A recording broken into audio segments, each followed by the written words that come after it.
All right, so I realize I'm the last talk of the day, so I'm sitting here between you and happy hour, I guess. So I'll try to keep it short and sweet. But turning up your iterators to 11. I've been working with iterators since, well, since Accumulo's inception, I guess. And over the course of working with it, have written some pretty complex processes down in the iterator stack itself, right? Iterators are awesome. I mean, they allow us to take all of this computation and push it down to where the data is, which is what big data is all about, right? Being able to process it where it is. So, so I'm not going to belabor the life cycle of an iterator too much. I'm sure most all of you have written it. Actually, who here has not written an iterator? Okay. I'll briefly go through it here. So an iterator, sorted value key iterator is the actual interface, and it has a few methods on it. The first one is init. The init is when the iterator gets created on the server side. This gets called on it. It's passed a source. A source is itself an iterator, right? So we talk about iterators and having a stack of iterators. Well, this one is given essentially a reference to the iterator below it, right? And the options are the options that are passed via the scan. So from the client side, you say, you know, I want to scan this data, and here are all the options that I'm going to deal with. Okay, so the next thing that gets called on the iterator is the seek, and the seek will basically pass you the range. This is the range of key values that are going to be scanned in the underlying R files, right? Iterators all the way down to the bottom are past this range. The seek is probably going to call another seek on its source, which will call a seek on its source, all the way down to the bottom to where we actually have the R files, and we're going to actually scan the key files and those key value pairs in those. And then optionally, you can pass in some column families and specify whether you're including those or excluding those. Okay, cool. The next thing the seek needs to do is it needs to actually figure out the first key value pair that it's going to return to its caller, which is either another iterator or it's being called by the tablet to actually pass back to the client, right? Then basically there's a loop. Basically says while has top, right? Which is basically asking your iterator, did you find the next key value pair to return? It gets returned via the get top key, get top value, and then next is called where you compute the next key value that you're going to return. Okay? Fairly simple, not too hard. All right, a couple caveats. Return keys must be returned in sorted order. That's why it's called a sorted key value iterator, right? And they must be within the range that was initially seeked, okay? The caller is giving you a range. It's expecting to get key values back in that range, right? Okay, so let's go into some of the things about iterators besides just the interface. First off, they can be stateful, right? The iterator is going to stay in memory on the T-server side while you're doing that whole scan, okay? There are a couple of cases where it won't, but basically you can keep state in that iterator.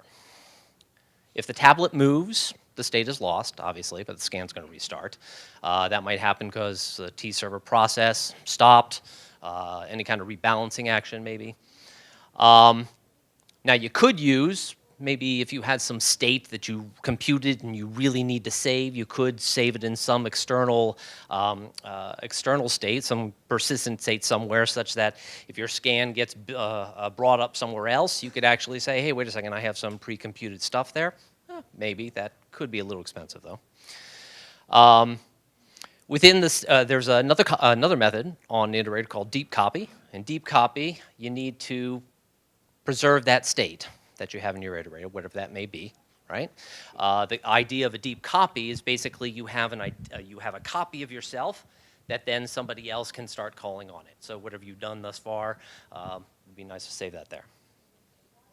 Note there is no close method. There's nothing in the tablet server that's going to come down and say, we are done with you. You can clean up anything that you need to clean up. There is no cleanup method yet. Actually is a ticket.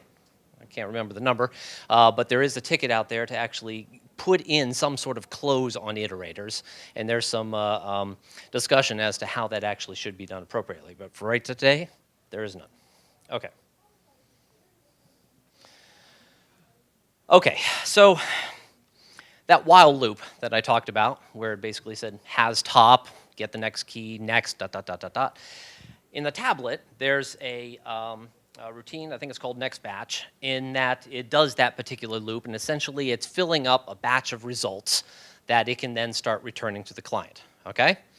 After that batch is done, it basically says, okay, let me take this iterator, I will put it into the scans that I'm doing, I'm going to remember the last key that I returned, and I'm going to let that thread operate on some other scan, right? That's the read-ahead threads. If you ever configure that, that basically says how many of these things can I have running concurrently, right?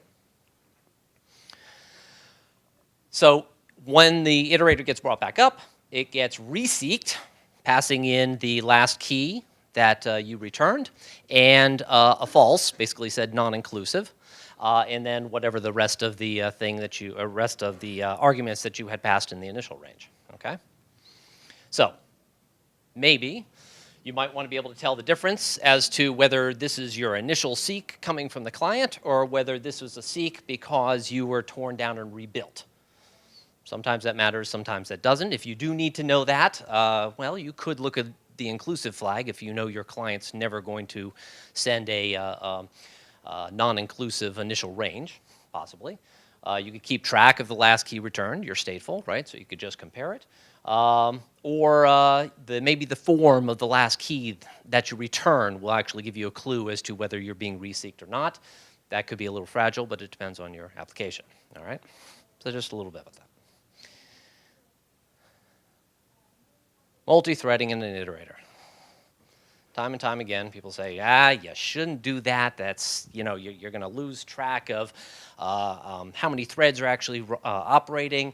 You have problems like you only have a certain number of cores on your machine, so you don't want to start expanding that. You already have a read-ahead limit that you can limit how many scans are running concurrently.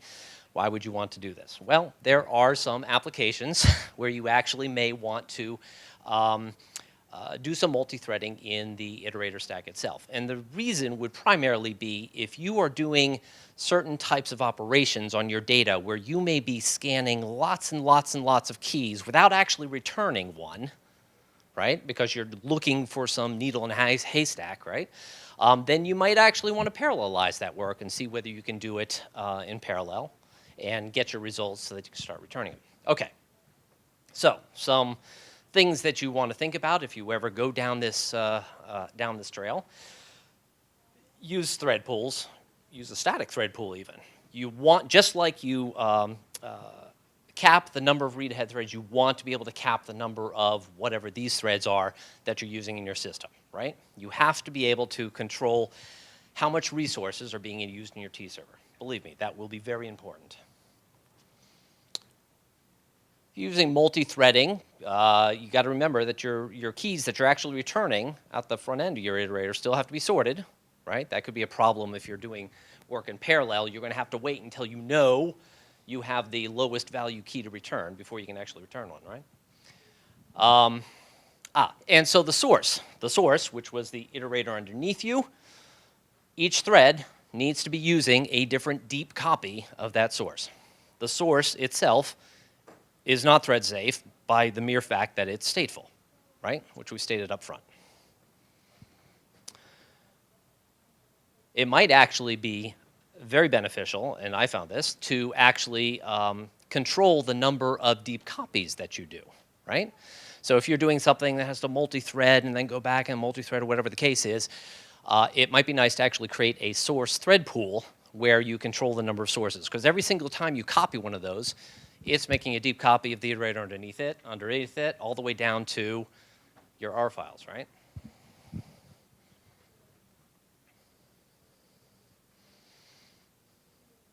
Right, so that's what I was just talking about.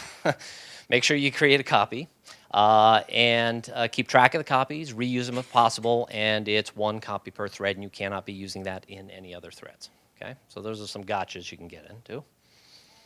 All right, so now I'm going to start showing a couple patterns, shall we say, that we actually use for doing that required multi-threading down in our application.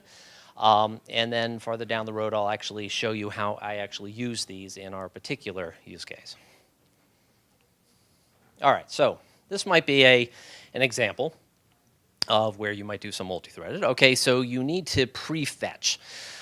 So you have something coming into your iterator, and your iterator has to go over a whole bunch of data to try and figure out, well, the needle in the haystack, as I was talking about before.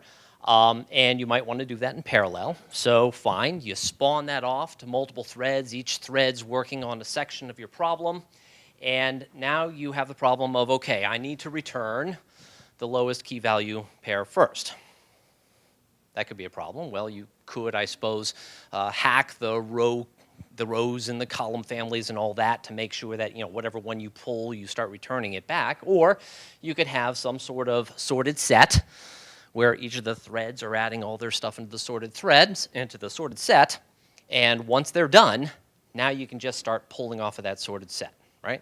And that could be stored in Redis, as the previous talker talked about, or you could store that in HDFS, or it could just be a buffer in memory, depending on how big these things are, right? Got to use a thread pool, as I pointed out there. Now, downside to this is coming in on a seek, right? Seek comes in and is splitting up the range. That seek can't actually return to the user until you've done all your work. That's perhaps not the most efficient thing to do, but in some cases it might be necessary. Depends. All right. Here's another example of something. A pipeline, right? So here we have the case of, you're scanning, and your underlying source, you're scanning through key value pairs, right? And you may have to do some sort of complicated evaluation on each one of those key value pairs to determine whether it needs to be returned, whatever the case may be. Maybe it actually needs to go look at other parts of your row that you're scanning to figure out whether they're valid or not. And so you could actually parallelize that and actually do a little look ahead, right? You could actually say, okay, here's one, the first key value pair. Okay, go process that. Second one, third one, fourth one. Put that up in a work queue, right? So you have all that work happening in parallel. When the first one's ready, off the first one that you stuck in the work queue is ready, you can pull that off and start returning, right? In the meantime, this work queue can keep on processing while the user's back there saying, okay, I actually need to go get the next page, whatever the case is, right? Again, use a thread pool. Make sure you can cap how many of these things are happening in parallel. Right, so there's another example. All right, so all of these examples are obviously coming up with or pointing out that we can have some iterators that may actually take a long time to run. They can be sitting there in the seek call, they can be sitting there in the next call, and they may actually just take a long time before they can even come up with result number one to actually return back to the user. So what happens is your read-ahead thread is now locked, holding onto your scan, and if you have enough of these running, you can starve out everything else that's running, right? Long-running scans. So one of the features I actually developed and got into Accumulo, it's in 2.0, can't remember if I got it into 1.8.2, it might be there, is the concept of yielding. So here's the concept. You're scanning key value pairs in your underlying source, right? And you keep a timer, right? So you know how long you've actually been running, and you say, hey, I've been running for 5 seconds here, or 3 seconds, or whatever the case is, and I haven't returned a single result. Maybe I should at least allow this thread to be used by another scan before I continue working. So you can do something called yielding. This is an interface that you can implement, and it basically has one method, and it's called enable yielding. Okay, so what does this look like? All right, so you come in, your initial init comes in. The next thing that's going to get called on you, given you're implementing the interface, is enable yielding with a callback. So this callback is just an object that just holds on to the state of the yield, essentially. So then you get a seek comes in, maybe you're in the loop, you're doing nexts or whatever the case is, and you get to the point where you say, I have been running too long within one of those next or seek calls, so I'm going to actually yield controls, like cooperative multitasking. It's akin to that. So what the iterator needs to do is call yield on the callback itself with a key, and that key is basically the placeholder of where you left off your work in the underlying source, right? So you're scanning, you're rejecting, you're scanning, rejecting. Basically say, okay, here's where I was. Let me yield at that key. And then you return control back up to the tablet server. The tablet server will actually look at the callback, say, hey, did the guy actually yield? Yes, he did. He'll get the position and reset, which basically means he'll pull that key off of the callback, reset the state of the callback, and then essentially that iterator will get get torn down such that other iterators can use your threads, and when it gets brought back up again, it will get seeked with a new range, passing in that key that you yielded at with, again, a false flag. So it's just like you had returned a key and it's reseeking you. It's the same type of concept now, except now you've actually just given up control somewhere in the middle of your work. Wow, that moved automatically. Let's see. Yes, okay, that's the right place. Okay, so there are a couple examples of how you might do some multi-threading or might need some multi-threading or whatever, and we have yielding to deal with some of the long-running scans, and now I'll go through and sort of describe what our use case is and how we actually did these type of things, or how I came up with the ideas in the first place, I guess. Okay, so our use case is we're doing Boolean queries against a very large document store, where a document essentially is just a series of field name, field value pairs, right? That's all it is. It's just a set of tuples. Call it a document.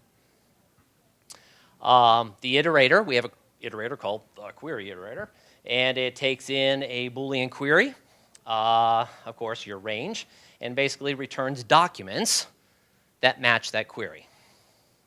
Okay? That's what our use case is. Our data structure is basically like this. We have a global index, forward index, which essentially gets you from looking up from a field value. You can get to field names, and then from there you can get to shards. And a shard is basically, we have all of our document tables sharded, so it's all partitioned out, okay? So global index gets you that far.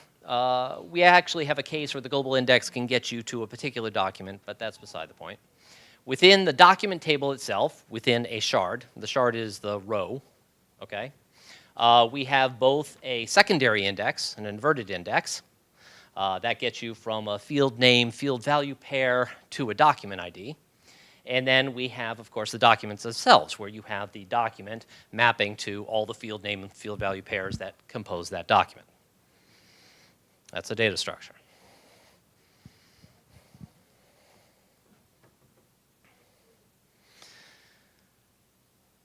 Which I just described there. Okay. Got nothing else? All right, so our query iterator now. We have the query iterator coming in where you have your ID, we have a query, we have the range of shards that we're actually going to do our work on here. Okay? That iterator may actually go to the field index to try and figure out the whole set of document IDs that actually map to your Boolean query, right? There's, of course, up front, we do a lot of query planning to figure out which one of the field name, field value pairs in the actual query we're actually going to use, but nonetheless, we may have to go to the field index, and that may have to actually do some prefetching, depending on how big those sets are. Document IDs go into our evaluation pipeline. Again, the construct I described earlier. And then the evaluation pipeline is essentially returning back key values that contain a document, the document having the entire set of field name, field value pairs. Seems so simple, doesn't it? Whoops. This thing is sensitive. All right. So I've described a couple of interesting patterns, multi-threading, new feature, yielding that we have in here. So now I'll go through just a few things, few experiences that we've had and things that we found very beneficial to being able to debug this environment or to be able to develop it, test it. First thing is we have metrics. Hopefully you guys saw the talk on Timely. We actually use Timely to gather tons and tons of metrics from all of our T servers and the like. But other things that you can do, of course, is in your iterator stack, you can actually emanate additional metrics into these, into your metrics infrastructure. And things that we were counting are things like, how many deep copies do we do? How many next and seek calls are we actually doing within the iterator? And maybe the specific iterators that are being used, if that matters to you. So these are very useful to capture because now you can start looking at the queries that are running on your system, and you can actually see the ones that are sucking up your resources. And they may be sucking up your resources because either you didn't cap something appropriately, or they're just very complex queries, right? All of our metrics, and this is key, all the metrics are tagged with a query ID. So if you want to be able to track to some particular scan, which hopefully has some sort of ID on it as to what query this is, and all your metrics are tagged with the query IDs, then you can always get back to what is the scan that actually is causing me the issues here, okay? It took us a while to get here, but this is proving to actually be very, very useful.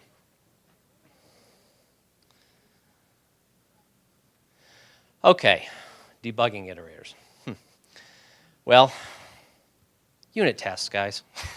Unit tests, unit tests, unit tests. So there's an iterator test framework that's included with Accumulo. I recommend that. That actually is very nice for testing out some of those basic things that are going to happen to your iterator. Essentially take it through the life cycle, including tearing down, bringing it back up. It will actually test going through the yielding interface if you have that, and various other things. I recommend taking a look at that.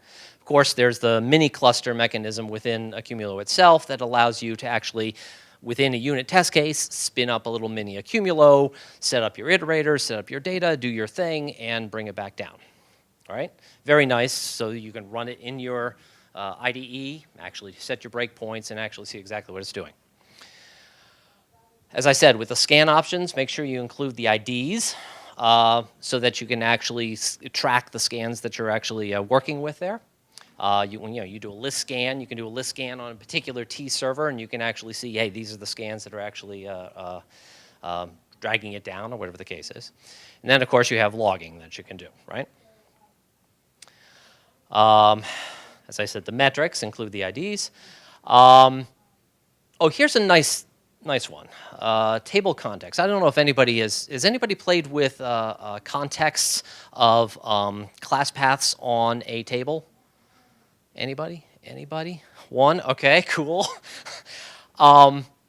So what you can do is you can actually have a table, and you can actually set a table context which maps to a particular class path, right?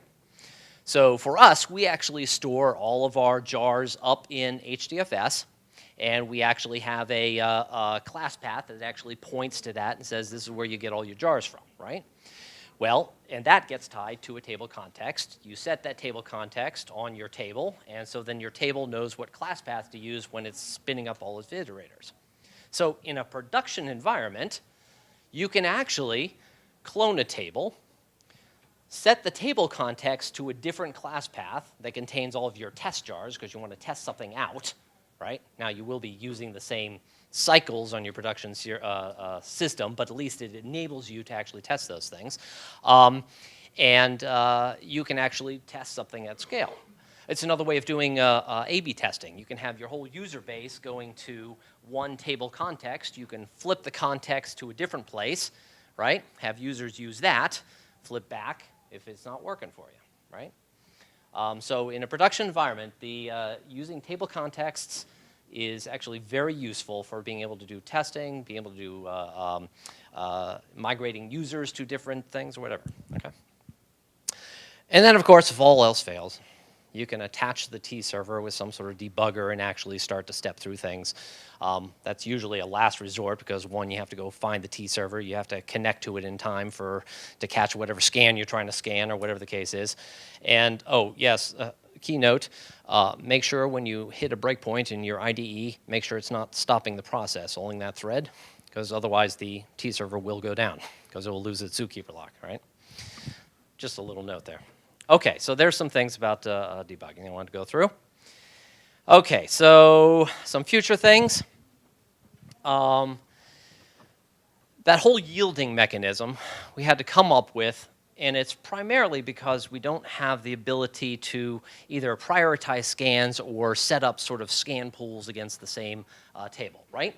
So it would be nice to actually, for different types of scans or whatever the case is, to be able to send them to a pool of threads, read ahead threads, to actually do its work and actually reserve another set of read ahead threads for doing whatever other scans that you want to do. So you may have some that you know are going to be very quick running. So reserve a thread pool for that, have them all go through, and then have another one for all of your long running scans, for example. In a multi-tenant system, it becomes very important to be able to specify certain groups of users or certain groups of scans to be able to use certain sets of resources within your cluster, right? So that's one thing that if I don't work on, I'll at least try and get that started. Then there's that close method. That's always bugged me. There's got to be a way to, on an iterator, at a minimum, when it's finished its work or the client's gone away and you're trying to take down the iterator, whatever the case is, to be able to actually say close that iterator. I don't know if we'll ever get there.